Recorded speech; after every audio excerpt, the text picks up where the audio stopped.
So hey guys, welcome back to my channel. It's official, and yeah, in this video we are starting our DBMS. So I hope you all are doing great, and yes, welcome to third year.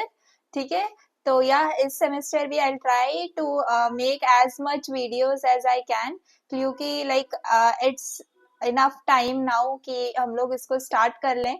But still we need to know कि हाँ कितने लोगों को देखना है videos, and if you are interested guys then only I will be making the videos. I know many of you are commenting me, मुझे रोज के बहुत सारे कमेंट्स आ रहे हैं जो डीएसए सीरीज चल रही है उसके ऊपर. तो आई होप कि आप लोग जो है you try to figure out the thing कि अब जो है आपको कैसे स्टडी करनी है. अगर आपको मुझसे पढ़ना है तो you need to show me support. Otherwise अगर मुझे सपोर्ट नहीं दिखेगा, सिर्फ एग्जाम टाइम्स पे you are going to come and see the videos, तो उसके लिए आई थिंक कि it is not possible for now, क्योंकि फर्स्ट ईयर सेकेंड ईयर हो गया, I manage somehow, but in this particular third year like ना I need your support itself. Okay, तो चलिए डिसाइड योरसेल्फ कि आपको support दिखानी है या नहीं दिखानी है, एज यूजुअल कि आपको अगर वीडियोस चाहिए या नहीं. ठीक है, तो चलिए इस वीडियो के अंदर हम लोग स्टार्ट करने वाले हैं हमारा DBMS. ठीक है, तो DBMS आपको पता है डेटाबेस मैनेजमेंट सिस्टम हमारा सब्जेक्ट है.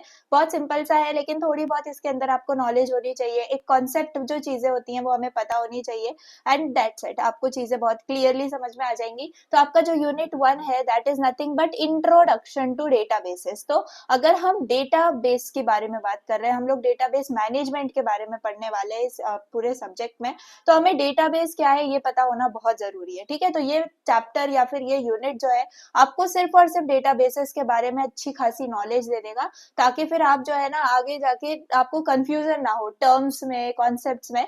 तो ये चीजें हम जो है इस यूनिट के अंदर पढ़ने वाले हैं. ठीक है, तो चलिए without wasting our time will start.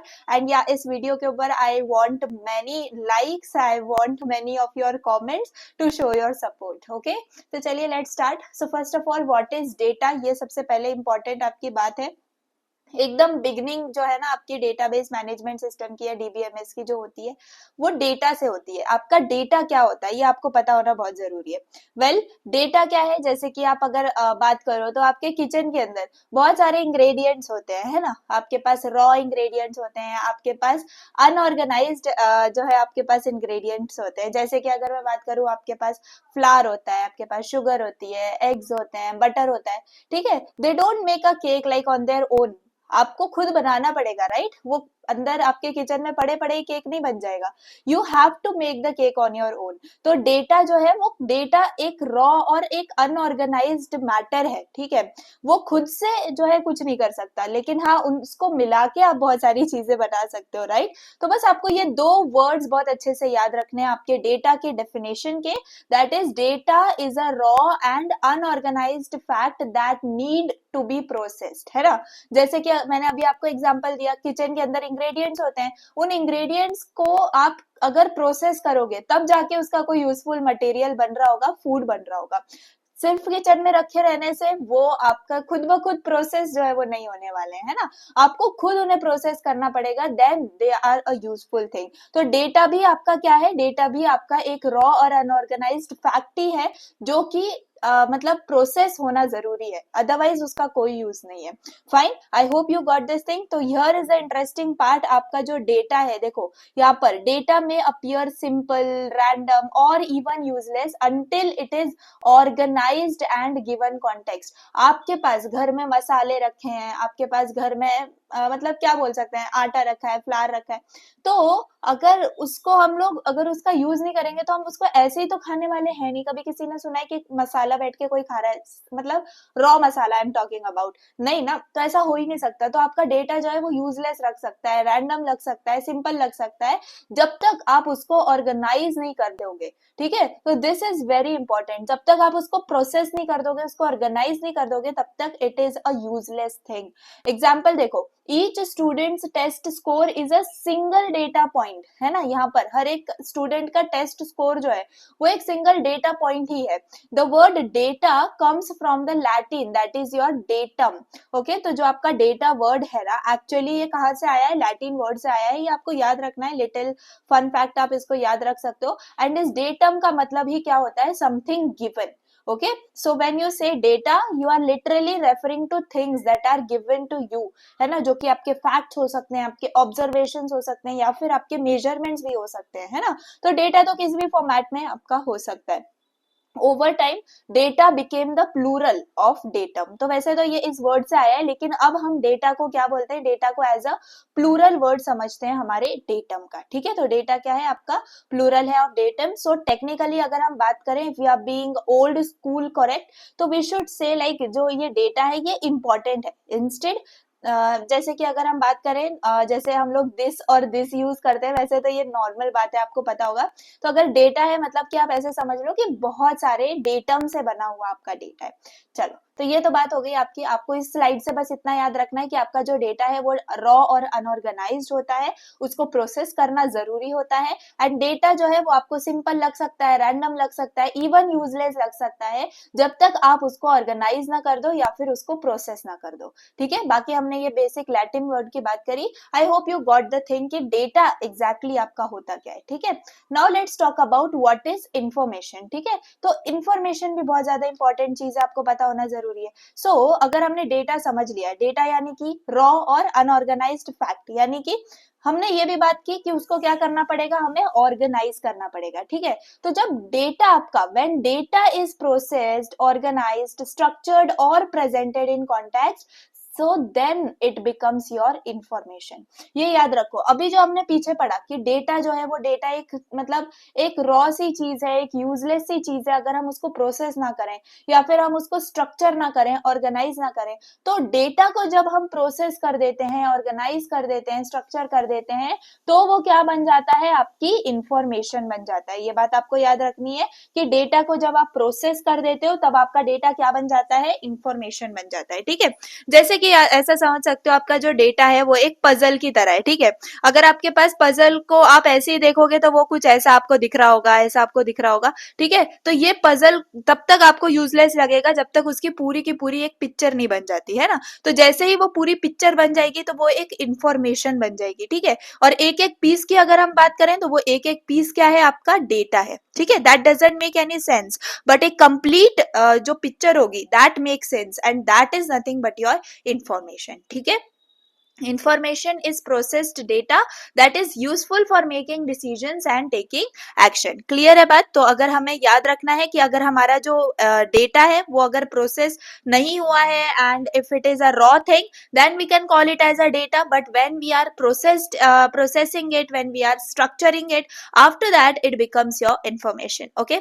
अब यहाँ पर एग्जाम्पल देख लो, the average score of a class और the whole school is information derived from the individual student scores, है ना। आपके क्लास का अगर हम एवरेज स्कोर निकालते हैं तो वो एक इंफॉर्मेशन बोला जाता है ना। एक एक का, जैसे कि लेट सपोज स्टूडेंट ए है, उसको 85 मार्क्स मिले हुए हैं, स्टूडेंट बी को 90 मिले हैं, स्टूडेंट सी को 75 मिले हुए हैं। तो अगर हम इन सबका एवरेज निकालें, है ना, एवरेज निकालें, लेट सपोज हमारा एवरेज आता है 85 समथिंग, तो ये एवरेज क्या है, आपकी इंफॉर्मेशन है, ठीक है। जो एवरेज स्कोर है वो आपकी इंफॉर्मेशन है, और जो हमने पहले देखे थे 85, 90 और जो एक एक इंडिविजुअल स्टूडेंट के मार्क्स थे वो आपके डेटा पॉइंट्स थे। क्लियर है बात। Why? Because it tells us information. जो आपकी पूरा जो एवरेज है वो आपको इंफॉर्मेशन दे रहा है, बाकी आपके जो डेटा पॉइंट्स हैं वो एक एक डेटा है, ठीक है। That doesn't make any sense, okay. So that is the thing. I hope दो टर्म्स आपको समझ में आ गए हैं, डेटा और इंफॉर्मेशन क्या होता है। Now let's talk about the word database and DBMS, okay. तो चलिए अब से आपको फील आना शुरू हो जाएगा। डेटा और इंफॉर्मेशन चीजें बहुत बेसिक चीजें नहीं। Now let's go deep into our database. So database क्या होता है और डीबीएमएस क्या होता है, ठीक है। इन दोनों के बीच में हम डिफरेंस समझ लेते हैं। तो पहली बात तो डेटाबेस क्या है। Database is an organised collection of data, है ना। आप ऐसे समझ सकते हो कि एक स्टोरेज रूम है, ठीक है, या फिर एक डिजिटल स्टोरेज रूम है जिसके अंदर आपका सारा का सारा डेटा प्रेजेंट है। बट जो मतलब उसको आप ऐसा मत समझो कि वो सिर्फ स्टोर करने करने के लिए है, वो आपका पूरा एक ऑर्गेनाइज्ड कलेक्शन है, ठीक है, पूरा एक ऑर्गेनाइज्ड कलेक्शन है। तो उस चीज को क्या बोला जाता है, डेटाबेस बोला जाता है। मतलब हम इसको एज एक स्टोरेज नहीं बोल सकते कि हम इसके अंदर स्टोर कर रहे हैं, ऐसे नहीं बोल सकते। उसके अंदर आपका जो डेटा है वो ऑर्गेनाइज्ड वे में स्टोर है, ये आपको बोलना जरूरी है, ठीक है। तो what is database? Database is a organised collection of your data, ठीक है। अब उसके अंदर क्या क्या हो सकता है, उसके अंदर आपके पास टेबल हो सकती हैं, क्वेरीज हो सकते हैं, reports, views and other related objects, ठीक है। अब ऐसा मत सोचो कि आप जो है रैंडम आप कुछ भी थ्रो कर दो एंड वो आपका जो है ना स्टोरेज बन जाए, ऐसा नहीं। वो एक ऑर्गेनाइज्ड वे में आपका जो है प्रेजेंट होता है, you have to know that thing. And वो ऑर्गेनाइज्ड वे आपकी किस फॉर्मेट में होती है वो भी मैंने आपको बता दिया। एक टेबल हो सकती है, क्वेरी हो सकती है, रिपोर्ट्स ही हो सकती है, व्यूज वगैरह एंड अदर ऑब्जेक्ट्स के फॉर्मेट में। अगर मैं आपको बताऊं तो क्वेरीज वगैरह अगर हम देखें तो अभी टेबल्स तो आपको पता है, टेबल्स आप किस में यूज करते हो, आप एक्सेल वगैरह के अंदर टेबल यूज कर रहे होते हो, है ना। अब क्वेरीज की अगर हम बात करें तो when you have to ask questions, okay, या फिर you have to get specific answers from the data, in that kind of things are called as queries. और रिपोर्ट्स तो आपको पता ही है, जैसे कि एक पार्ट ऑफ डेटा ही जो आपके मतलब बेसिकली आपको किसी एक स्पेसिफिक रीजन की वजह से वो चाहिए, सो उसको हम रिपोर्ट्स बना देते हैं। Then you have views. Views यानी कि टू लाइक सपोज आप एक डेटा के अंदर as a part of view के अंदर आपने उसको रखा हुआ है, ठीक है, जो कि मतलब उस डेटा को मीनिंगफुल बना रहा है, that is nothing but your views and other related object जो आपको मतलब यूज हो, ठीक है। Then it stores information relevant to an organisation और एंटरप्राइज। ऑब्वियसली आप अगर कॉलेज का डेटाबेस बोल सकते हो, आप स्टूडेंट रिकॉर्ड्स बोल सकते हो, अटेंडेंस का डेटा बोल सकते हो, फीस पेमेंट इंफॉर्मेशन बोल सकते हो, एग्जाम स्कोर्स बोल सकते हो। तो ये सब क्या है, ये नीटली ऑर्गेनाइज्ड होते हैं अलग अलग टेबल्स में। तो इनसे क्या होता है ना, फिर आपका ये चीज क्या कहलाई जाती है, एक कंप्लीट डेटाबेस कहलाई जाती है जिसमें पूरी इंफॉर्मेशन स्टोर हो। अब वो किसी भी ऑर्गेनाइजेशन की हो सकती है, अभी हमने कॉलेज की बात करी, आपकी कंपनीज का डेटाबेस होता है, स्टार्टअप्स का डेटाबेस होता है, किस ना चीज का डेटाबेस होता है यार, हर चीज का डेटाबेस होता है, ठीक है। तो ये डेटाबेस का टर्म था, आई होप यू गॉट इट। अब डीबीएमएस क्या है ये जान लेते हैं, ठीक है। डीबीएमएस के ऊपर हम लोग पूरा सब्जेक्ट पढ़ने वाले हैं। तो व्हाट डज डीबीएमएस इज? तो सबसे पहली बात, it stands for database management system, ठीक है। तो इट्स आप ऐसा समझ सकते हो यहाँ पर, if I right and show you, so this is nothing but your software system, जैसे नीचे भी लिखा हुआ है। तो सॉफ्टवेयर सिस्टम आपका ये होता है, क्लियर। आपको इसको बहुत अच्छे से याद रखना है, so that's why I am rating it. तो यहाँ पे देखो, सॉफ्टवेयर सिस्टम है आपका that manages inter related data, ठीक है। इंटर रिलेटेड डेटा है मतलब ऐसा नहीं है कि आपने जो है ग्रेड भी और मार्क्स भी मतलब एक साथ मिक्स कर दिए, that becomes a bad database, है ना। यानी कि किसी स्टूडेंट्स का जो है 99 लिखा हुआ है, किसी स्टूडेंट का ए ग्रेड लिखा हुआ है, किसी स्टूडेंट का 75 लिखा हुआ है, किसी का सी ग्रेड लिखा हुआ है। So that is not a inter connected data. हम समझ पा रहे हैं कि हाँ, ग्रेड और जो मार्क्स हैं वो एक दूसरे से इंटर रिलेटेड है, but that is not a good database, क्योंकि हमारे इसमें हमें या तो मार्क्स होने चाहिए या फिर ग्रेड्स होने चाहिए। आई hope you got the point, ठीक है। तो ये क्या है, डेटाबेस मैनेजमेंट सिस्टम आपका क्या है? तो डेटाबेस मैनेजमेंट सिस्टम आपका एक सॉफ्टवेयर सिस्टम है। क्या है? एक सॉफ्टवेयर सिस्टम है जो कि आपके इंटर रिलेटेड डेटा को मैनेज करता है and provide tools to access them. Okay, जैसे कि आप समझ सकते हो कि आपके पास लेट सपोज आप डेटाबेस के हिसाब से आप एक लाइब्रेरी कंसीडर कर सकते हो, ठीक है। तो लाइब्रेरी में क्या होता है ना, लाइब्रेरी के अंदर क्या होता है, आपके पास सारी बुक्स का कलेक्शन होता है, ठीक है। तो उसके अंदर आपको उन बुक्स को एक्सेस करने के लिए आपको पहले तो बुक्स फाइंड आउट करनी पड़ती है। अब बुक को आप एज अ डेटा कंसिडर कर सकते हो, ठीक है। अब आपको हर चीज ऑर्गेनाइज भी वहां पे रखनी है, आप ऐड भी कर सकते हो, न्यू बुक्स रिमूव कर सकते हो, ओल्ड बुक्स को अपडेट कर सकते हो, एग्जिस्टिंग वंस को। तो ये सारा क्या है, ये सारी चीजें यानी कि ये जो सिस्टम है ये कौन प्रोवाइड करता है, आपका डीबीएमएस प्रोवाइड करता है। अगर डीबीएमएस नहीं होगा तो हम ना एक ही जगह स्टक हो जाएंगे एंड मैनुअली हमें हर चीज को मैनेज करना पड़ेगा, that would be slow and prone to errors. Okay, so जो डीबीएमएस है इसका यूज करना बहुत इंपॉर्टेंट है। व्हाई? बिकॉज हम उसको like see, it allows data to be stored, retrieved and manipulated in a convenient and efficient way, है ना। अदरवाइज हम क्या कर जाएंगे, हम मैनुअली चीजें कंसीडर करने में, सर्च करने में, ऐड वगैरह करने में कंफ्यूज हो जाएंगे एंड अगेन वो एक स्लो काम बन जाएगा and that would become a headache, clear. तो I hope you got this thing कि डेटाबेस क्या है एंड डीबीएमएस क्या है। बस इतना याद रखो, डेटाबेस आपका वो है जहां पर जो आपका डेटा है वो स्टोर है, लेकिन बस एक स्टोर की तरह मत समझो जहाँ पे आप रैंडम चीजें थ्रो कर रहे हो। आप इसको एक ऑर्गेनाइज्ड कलेक्शन समझो, ठीक है। और डीबीएमएस क्या है आपका? डीबीएमएस आपका सिस्टम सॉफ्टवेयर है, ठीक है। सिस्टम सॉफ्टवेयर है जो कि आपके डेटाबेस को मैनेज करता है। क्लियर है बात? तो डेटाबेस और डीबीएमएस ये दोनों भी आपको जो है अच्छे से समझ में आ गए। Now let's move forward. Now let us see again DBMS के अंदर एग्जैक्टली और क्या चीजें होती हैं, ठीक है। सो अभी हमने डीबीएमएस का इंट्रोडक्शन देख लिया, डेफिनेशन देख लिया, एग्जैक्टली डीबीएमएस क्या होता है ये देख लिया कि ये क्या करता है। कुछ नहीं, डेटाबेस को मैनेज करने का एक सॉफ्टवेयर है। बस अब इतना तो आप सिंपल याद रख सकते हो कि ये डेटा डीबीएमएस क्या है, डेटाबेस को मैनेज करने का सॉफ्टवेयर है। सो अगर हम इसको और डीप में समझें कि एग्जैक्टली डीबीएमएस जो है बिहाइंड द सीन्स कैसे काम करता है, तो यहाँ पर देखो आपको क्या है। सबसे पहली बात, डेटाबेस में क्या इन्वॉल्व है? Defining structures for efficient storage of information, ठीक है। आपका जो डेटा है वो एग्जैक्टली स्टोर कैसे होगा, है ना, कौन से फॉर्मेट में स्टोर होगा। If I right over here, तो यहाँ पे आपके कौन से फॉर्मेट में डेटा स्टोर होगा, ठीक है। कौन सी टेबल्स यूज होंगी, है ना, या फिर कौन से टाइप्स की फील्ड्स यूज होंगी, ठीक है। तो ये बहुत ज्यादा इंपॉर्टेंट है। अगर आपको ये पता है ना, ये एग्जैक्ट थिंग, यानी कि अगर आपको देखो सपोज ऐसा होता है कि आपको कोई चीज है, लाइक आपको ये पता है कि आपको जो है एक प्रोजेक्ट बनाना है। अब आपको पता चल गया कि या तो आपको उसको चार्ट पे बनाना है या तो आपको उसको प्रोजेक्ट पेपर्स पे बनाना है ना। तो ये एक थिंग है, यानी कि बेसिक थॉट है जो आपको पता होना चाहिए, जो कि एक बहुत इंपॉर्टेंट इंफॉर्मेशन है। तो डीबीएमएस क्या करता है? सबसे पहले तो एक स्ट्रक्चर डिफाइन करता है कि आप जो स्टोर करने वाले हो डेटा को, वो किस फॉर्मेट में स्टोर करने वाले हो। क्लियर? तो फॉर्मेट आपका कोई भी हो सकता है, टेबल्स हो सकती है, टाइप्स हो सकते हैं। तो एनीथिंग विच डिफाइंस ना कि आपका डेटा कहाँ स्टोर होगा, कैसे स्टोर होगा, that involves in your DBMS. Then providing mechanism for manipulating and accessing data. तो ऑब्वियसली डीबीएमएस मैंने आपको पहले ही बताया कि वो टूल्स प्रोवाइड करता है हमें, है ना।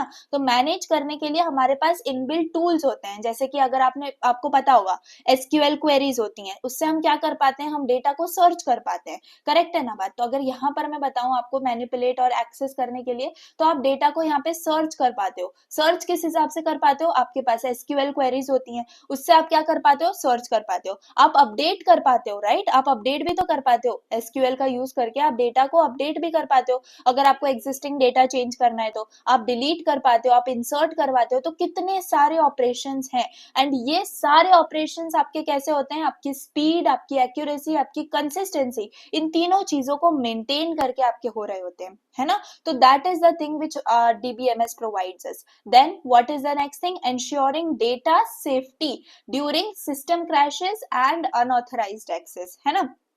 तो जैसे कि हो सकता है कि लेट सपोज आप जो है आप एक डेटाबेस पे काम कर रहे हो, एंड उस डेटाबेस आप पे आप काम करते वक्त आपकी जो पावर है वो फेल हो गया, या फिर लाइट चली गई, या समथिंग लाइक दैट।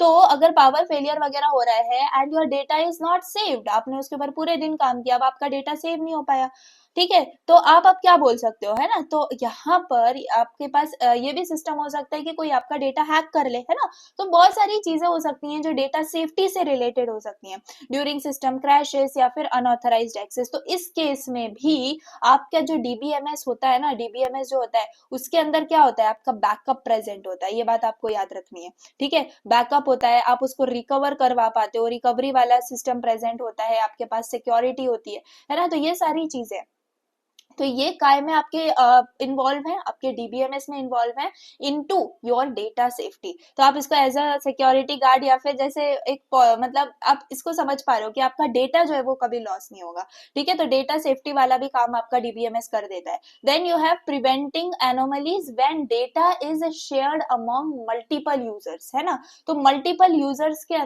पास अगर आपका डेटा जो है वो, जैसे कि आप हो सकता है ना कि आप सपोज आप एक पीपीटी पे काम कर रहे हो एंड बहुत सारे लोग उसी पीपीटी पे काम कर रहे हैं, तो ये मल्टीपल यूजर्स हो गए। क्लियर है बात? तो रियल लाइफ सिनेरियोज में मल्टीपल यूजर जो है वो सेम डेटाबेस को सेम टाइम पे एक्सेस करते हैं। तो जो डीबीएमएस है इससे आपके जो भी कॉन्फ्लिक्ट्स वगैरह है, मैं यहाँ पे लिख देती हूँ, जो भी कॉन्फ्लिक्ट्स हैं या फिर आप ऐसे बोल सकते हो कोई भी एनोमलीज वगैरह हैं, तो वो आपकी क्या हो जाएंगी यहाँ पे, वो रिड्यूस हो जाएंगी एंड वो कंट्रोल होती हैं बाय यूजिंग योर डीबीएमएस। ठीक है, अगर आप सेम रिकॉर्ड साइमल्टेनियसली कर रहे हो या फिर आप इनकंसिस्टेंट डेटा को रीड कर रहे हो, सो दैट ऑल थिंग्स यहाँ पर आपकी इंश्योर होती हैं कि आप एक कंट्रोल रख पाओ, है ना, जो कि आपके सिस्टम को स्टेबल बना रहे हो even under heavy use. Okay, so I hope you got it thing. Like simple अगर मैं इसको आपको एग्जांपल से समझाऊं तो लेट सपोज हम ऐसे समझ सकते हैं, जैसे कि ऑनलाइन रेलवे बुकिंग्स होती हैं, है ना।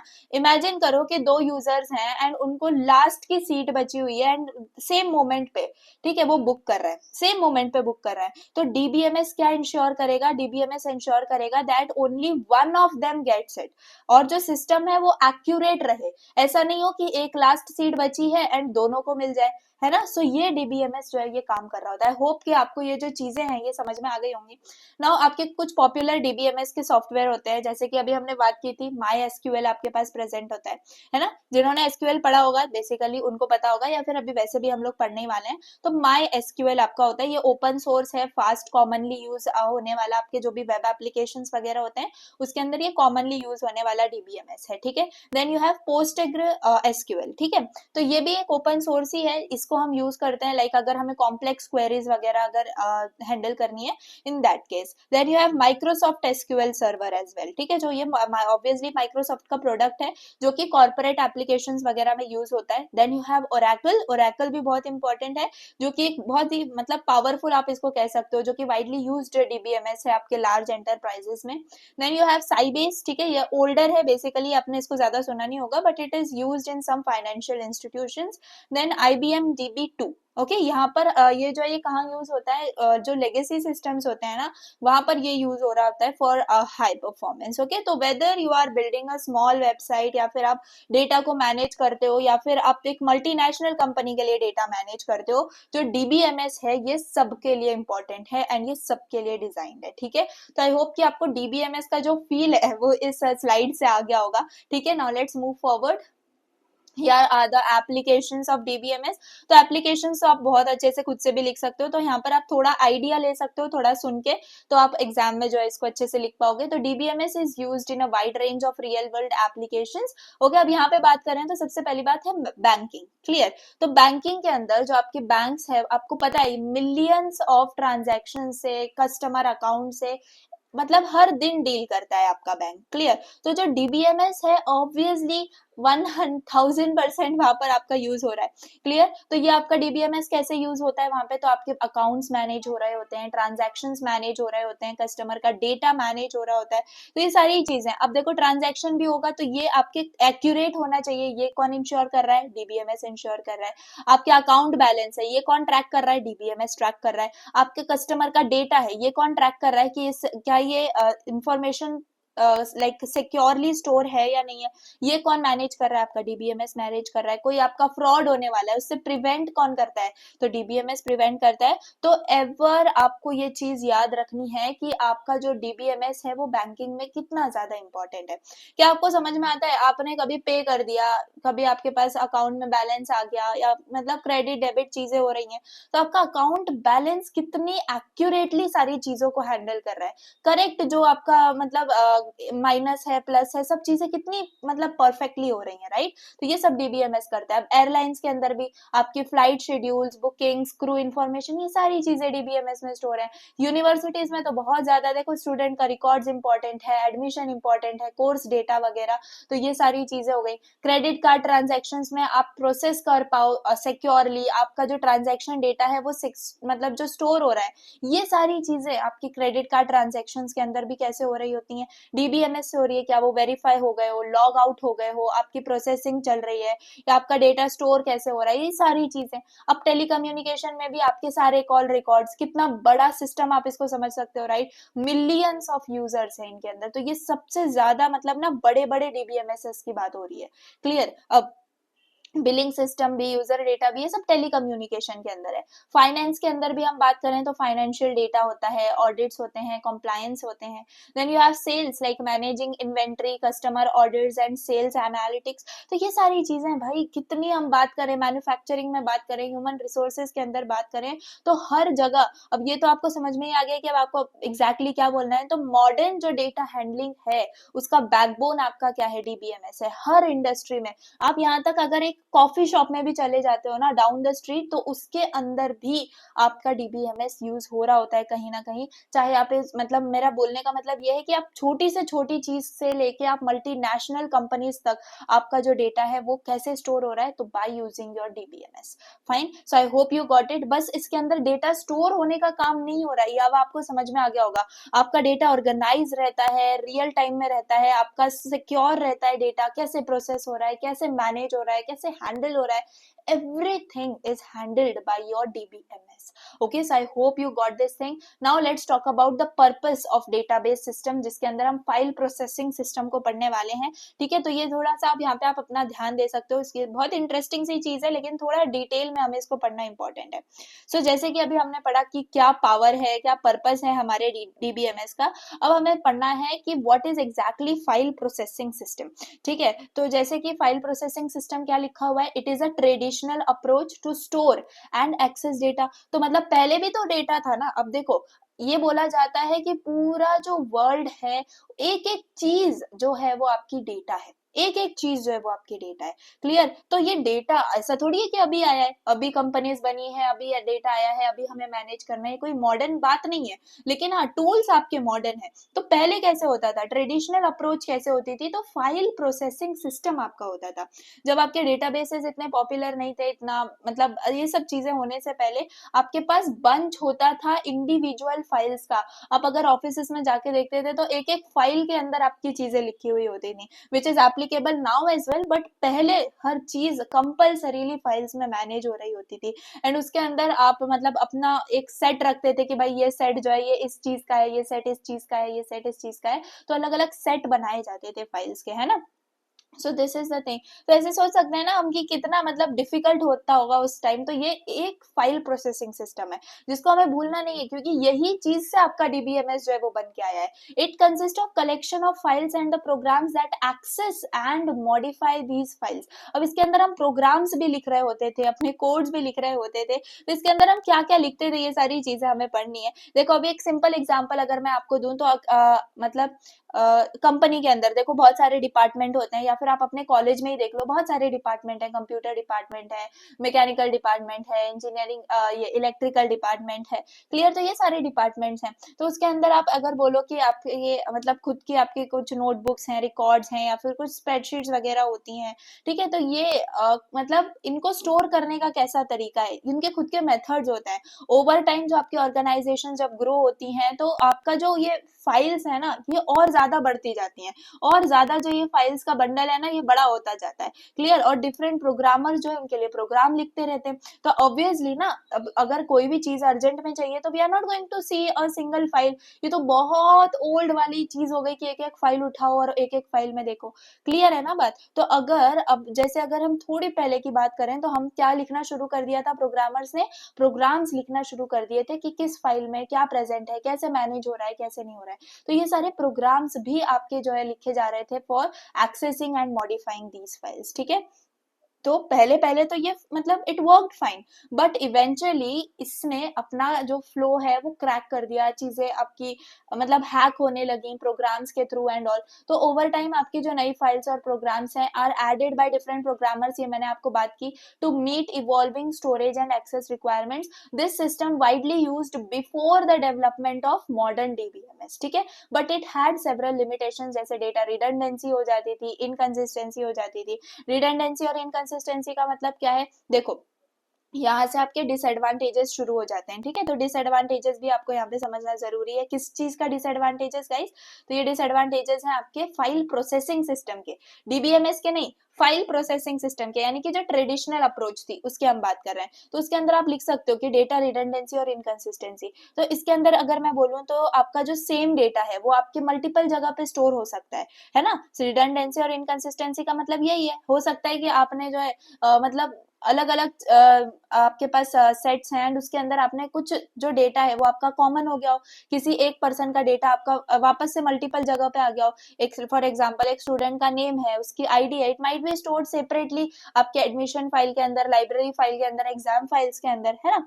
नाउ इमेजिन अगर आपको स्टूडेंट का नाम अपडेट करना है, if you forgot to update even one of the file ना, तो मतलब अगर आप वो ही डेटा आपकी अलग अलग फाइल्स में है, बोलने का मतलब ये है कि एक डेटा है एंड वो आपके अलग अलग फाइल्स में प्रेजेंट है, तो आपने इसका तो कर दिया, आपने इसका भी कर दिया, आपने इसका भी कर दिया, लेकिन अगर आप इसका भूल गए तो अगेन आपके पास क्या हो जाएगा, यहाँ पे बहुत बड़ा लाइक क्राइसिस हो सकता है। तो that is the thing, you know कि ये रिडंडेंसी और इनकंसिस्टेंसी क्या जो है लॉस कर सकती है। तो ये सारी आपकी डिसएडवांटेज थी किसकी, फाइल प्रोसेसिंग सिस्टम की, क्योंकि ऑब्वियसली ये चीज आपको मैनुअली मोस्टली मैनेज करनी पड़ती थी, ठीक है।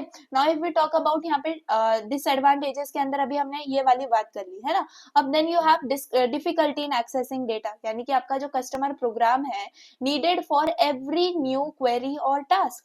ऑब्वियसली अगर आपको डेटा एक्सेस करना है, आपको अगर किसी ने बोल दिया कि मुझे लिस्ट ऑफ स्टूडेंट्स दे दो जो कि फेल हुए हैं, लेकिन फेल भी इन मोर देन 2 सब्जेक्ट्स, ऐसा अगर हमने सोचा, एंड ऑल्सो एक कंडीशन हमने उसके अंदर लगा दी है कि उन्होंने फीस भी पे नहीं करी हुई है, तो अगर ये 2-3 कंडीशन हमने लगा दी तो बहुत डिफिकल्ट हो जाएगा एक फाइल के अंदर जाके डेटा को एक्सेस करना, एंड दैट टू अगर हम प्रोग्राम से भी एक्सेस करने जा रहे हैं तो, ठीक है।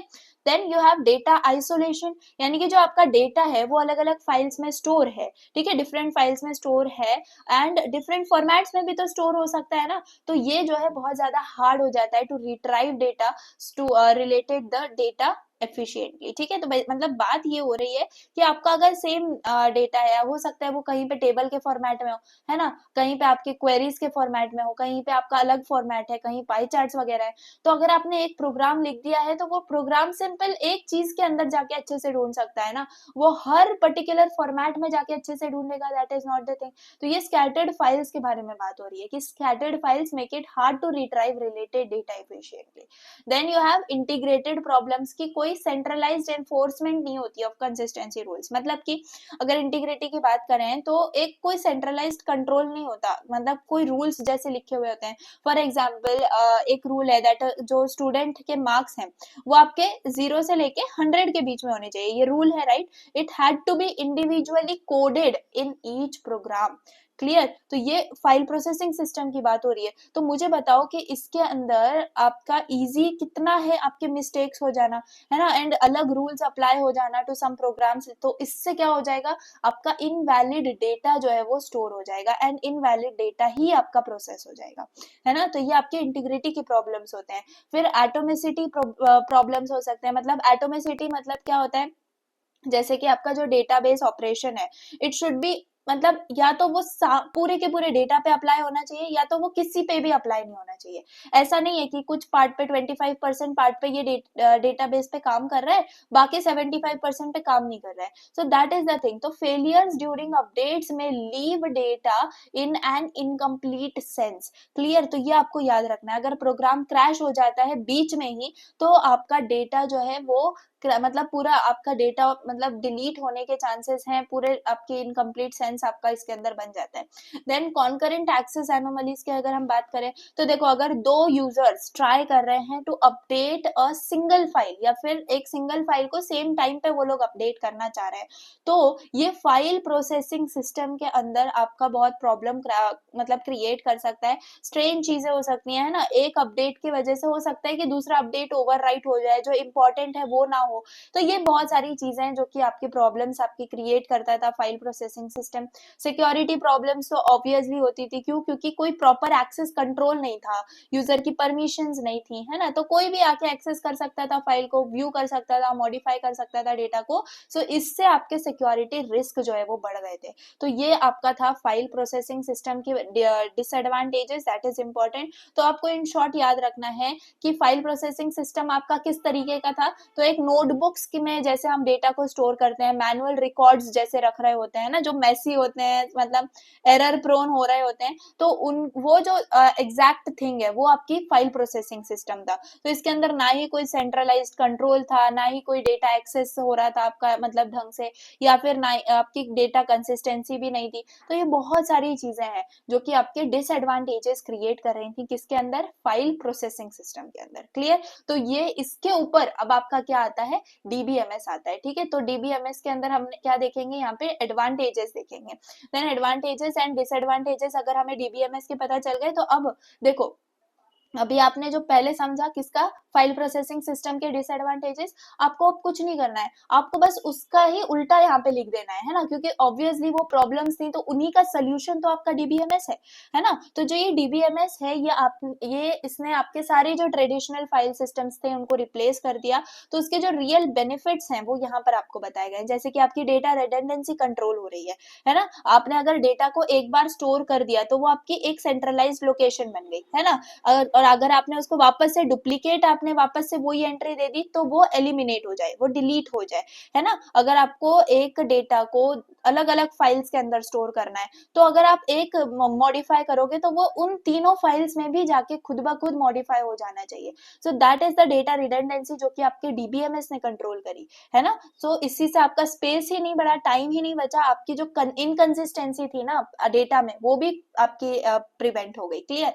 देन आपका data sharing, obviously multiple users can access data concurrently. अगर आप डीबीएमएस से बात कर रहे हो तो मल्टीपल यूजर्स आपका same data at the same time access कर पाते हैं। जैसे कि अगर आप अपने कॉलेज पोर्टल की बात करो, स्टूडेंट्स हो, टीचर्स हो, एडमिन ऑफिस हो, कुछ भी हो, ये एक डेटाबेस को साइमल्टेनियसली एक्सेस कर पाते हैं विदाउट इंटरफेयरिंग विद अदर, या फिर अगर स्टूडेंट का टास्क चल रहा है तो उसमें थोड़ी ना वो इंटरफियर कर रहे हैं, है ना। सो that is the thing, data sharing जो है वो यहाँ पर आपकी हो जाती है। देन डेटा कंसिस्टेंसी, ऑब्वियसली अगर आपने मतलब जैसे मैंने बोला कि 0 से 100 तक मार्क्स होने चाहिए, तो 0 से 100 तक ही मार्क्स होंगे। कोई भी आपकी जो स्पेस है वो एम्प्टी नहीं रहेगी, या फिर कोई भी आपका जो है दूसरा इनवैलिड फॉर्मेट यूज नहीं होगा। तो दैट इज डेटा कंसिस्टेंसी की single data source ensures consistent and up to date information. Then आपके पास डेटा इंटीग्रिटी हो जाती है ना। तो आप इस चीज को समझ गए होंगे एग्जैक्टली मैंने किस चीज की बात कर रही हूँ। Security, independence, backup and recovery procedures. तो जैसे डेटा सिक्योरिटी की भी अगर हम बात करें, तो डेटा ऑब्वियसली सिक्योर होगा, क्योंकि स्टूडेंट्स जो है वो अपने ही मार्क्स जो है व्यू कर पाएंगे, वो एडिट तो नहीं कर पाएंगे ना अपने मार्क्स। जो फैकल्टी मेंबर है वो ही अपडेट कर पाएगा मार्क्स को, और डिलीट भी नहीं कर पाएगा स्टूडेंट्स को। तो ये सारी चीजें हैं। डेटा इंडिपेंडेंसी की बात करें तो देखो, ये बहुत बड़ा आपका एडवांटेज है डेटा इंडिपेंडेंसी की। If you change the structure of data ना, से अगर आपने ऐड किया एक न्यू कॉलम टेबल के अंदर, तो आप रीराइट नहीं कर रहे हो अपना पूरा एंटायर एप्लीकेशन, आप सिर्फ एक कॉलम ऐड कर रहे हो उसके अंदर। Clear? Then backup and recovery procedures, obviously आपका ऑटोमेटिक बैकअप और रिकवरी आपके डीबीएमएस के अंदर प्रेजेंट होता है, तो आपको उसके अंदर अब डेटा लॉस की भी टेंशन नहीं करनी है। ठीक है? Then you have disadvantages of DBMS. तो ऑब्वियसली इसके डिसएडवांटेजेस भी हैं। तो डीबीएमएस सेटअप करने के लिए आपको एक बहुत मतलब हाई कॉस्ट देना पड़ता है। If you can't just hire anyone to manage DBMS, तो it is not a good thing, क्योंकि आप खुद से ही डीबीएमएस जो है और सारी चीजें हैंडल नहीं कर पाओगे। तो हाई इनिशियल इन्वेस्टमेंट होता है, हार्डवेयर में भी, सॉफ्टवेयर में भी, और ट्रेनिंग के अंदर भी। ठीक है? क्योंकि आपको एक स्पेसिफिक पर्सन, एक पर्टिकुलर पर्सन रखना पड़ता है to manage this database. Then managing complexity, obviously जो आपके अपग्रेड्स वगैरह, जैसे यहाँ पे चलो अपग्रेड्स के बारे में लिखा हुआ है। मैनेजमेंट कॉम्प्लेक्सिटी की अगर हम बात करें, तो you can just hire anyone ना, सिर्फ सिंपल डीबीएमएस को मैनेज करने के लिए नहीं, आपको एक ट्रेंड डीबीए चाहिए होता है। ये डीबीए के बारे में हम बात करेंगे, that is database administrator. But सिर्फ एक मतलब नॉर्मल इंसान को आप डीबीएमएस के लिए हैंडल करने के लिए मतलब हायर नहीं कर सकते। उसको सब पता होना चाहिए, स्टोरेज डिजाइन से लेके परफॉर्मेंस सिक्योरिटी तक सब उसको पता होना चाहिए। तो मैनेज वो कॉम्प्लेक्सिटी मैनेज कर पाए ऐसा बंदा आपको जो है क्या करना है, हायर करना है. So that is also a reason. तो यहाँ पर एक इनिशियल कॉस्ट तो हो ही गया, और एक मतलब ट्रेंड पर्सन भी आपका होना चाहिए. और फ्रीक्वेंट अपग्रेड्स और रिप्लेसमेंट साइकिल्स की अगर हम बात करें तो ऑब्वियसली डेली वर्क होता है ना, तो उसके अंदर आपके डिस्ट्रप्शंस नहीं होने चाहिए. बाकी आपका अडेप्टेशंस वगैरह अगर आप रिक्वायर करना चाह रहे हो, रीट्रेनिंग स्टाफ करना चाह रहे हो, यानी कि एग्जिस्टिंग एप्लीकेशन है एंड उसके अंदर कुछ ना कुछ चेंजेस हुए हैं, तो वो फोर्स चेंजेस ना हो, वो पहले मतलब अप्रूव हो, उसके बाद चेंजेस हो. तो that is also a thing जो कि आपको डीबीएमएस के अंदर देखनी पड़ती है. And database damage also a failure अगर आपका डेटाबेस सिस्टम में हो जाता है, जो कि बहुत रेयर है, लेकिन अगेन ये एक स्कैरी पार्ट है जो कि पॉसिबल है. एंड इससे आपका पूरा का पूरा जो डेटा है वो भी कॉम्प्रोमाइज हो सकता है. ठीक है, so these are some of the disadvantages of DBMS जो कि आपको समझना इंपॉर्टेंट है. ठीक है, तो डीबीएमएस के बारे में हमने काफी सारी चीजें पढ़ ली. Now from next of the part हम लोग इसका व्यू ऑफ डेटा समझेंगे, डेटा एब्स्ट्रैक्शन एंड ऑल. इस स्लाइड से हम लोग जो है इसको स्टार्ट कर रहे होंगे. सो अभी के लिए इंट्रोडक्शन में फर्स्ट पार्ट के लिए इतना इनफ है, जिसमें हमने डीबीएमएस को अच्छे से फील लिया. हमने फाइल प्रोसेसिंग सिस्टम के बारे में पढ़ा, उसके डिसएडवांटेजेस भी पढ़े, डीबीएमएस के एडवांटेजेस डिसएडवांटेजेस हमने पढ़े, डेटा पढ़ा, इंफॉर्मेशन के बारे में पढ़ा, है ना. हमने डीबीएमएस को अच्छे से समझा, बाकी पॉपुलर चीजें इसमें पढ़ी, एंड डीबीएमएस में एग्जैक्टली क्या इन्वॉल्व होता है ये भी हमने पढ़ा. So that's it for this particular part. हमने बेसिक चीजें जो है वो इसमें कवर कर ही ली हैं. नेक्स्ट पार्ट से हम थोड़ी और कॉम्प्लेक्स चीजें, थोड़ी और डिटेल चीजें इस पर्टिकुलर यूनिट की पढ़ने वाले हैं. तो प्लीज इस वीडियो के कमेंट सेक्शन में मुझे जरूर से बता देना कि आपको वीडियो कैसी लग रही है. क्या इसको और शॉर्ट रखना चाहिए, या फिर डिटेल जो मैं अभी इस वीडियो में मैंने जैसे पढ़ाया वैसा आपको समझ में आ रहा है, या फिर इतना डिटेल इनफ है, तो आप मुझे बता सकते हो. Otherwise I will try to like जल्दी से इसको खत्म करना. आई विल ट्राई शॉर्ट अगर एक्सप्लेनेशन भी आपको सही लग रहा है तो. अदरवाइज आई थिंक कि आपको एग्जाम्पल से चीजें ज्यादा याद रहती हैं, तो दैट्स द रीजन जो मैं एक स्लाइड पे ज्यादा टाइम दे रही होती हूँ.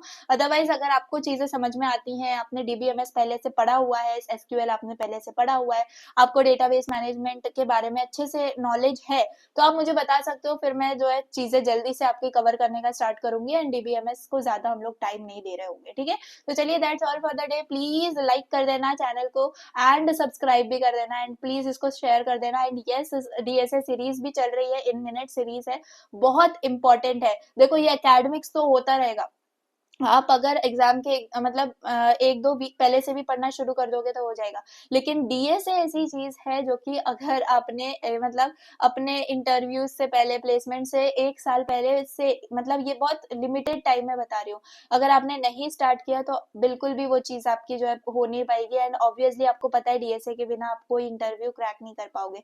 तो प्लीज प्लीज इसके साथ साथ, मतलब मैं मिनट्स की वीडियोज इसीलिए बना रही हूँ कि आप डेली उसको जो है देखो. तो please go and see and follow that DSA series, आपको बहुत ज्यादा हेल्प होगी.